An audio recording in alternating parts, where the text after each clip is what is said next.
Keluarga Baswedan adalah imigran Arab Yaman. Mereka datang ke Indonesia karena melarikan diri ke berbagai negara. Salah satunya ke Nusantara ini. Mereka dikenal sebagai kelompok Arab Hadrami yang berimigrasi ke Nusantara. Mengutip artikel yang ditulis Markona yang disadur dari redaksi Indonesia.com, mereka merupakan kelompok miskin yang harus meninggalkan Arab karena ajaran dan tingkah laku mereka membahayakan politik pemerintah di masa itu dengan selalu mengatasnamakan agama untuk mencapai tujuan mereka. Di Nusantara mereka dikenal dekat dengan kolonial Belanda, sehingga dari sisi peraturan hukum oleh pemerintahan Hindia Belanda diistimewakan dan ditempatkan dalam golongan tersendiri yang berbeda dengan kelompok pribumi. Di mana ketika itu pemerintah Hindia Belanda menerapkan aturan berdasarkan golongan, yaitu 1.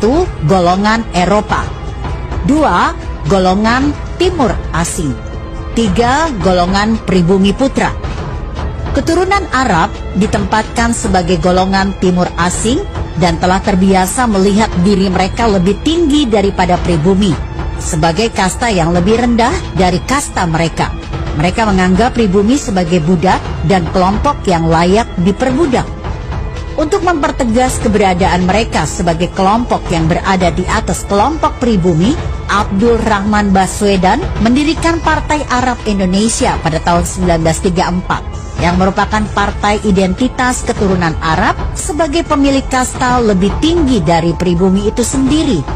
Abdul Rahman Baswedan merupakan kakek dari Anies Baswedan. Sejak tahun 1934 telah membentuk suatu kekuatan politik atas nama Arab agar mereka yang berada di Indonesia diakui sebagai Arab Indonesia, bukan pribumi Indonesia, melainkan orang Arab yang tinggal di Indonesia, merupakan suatu politik identitas tanpa rasa nasionalisme.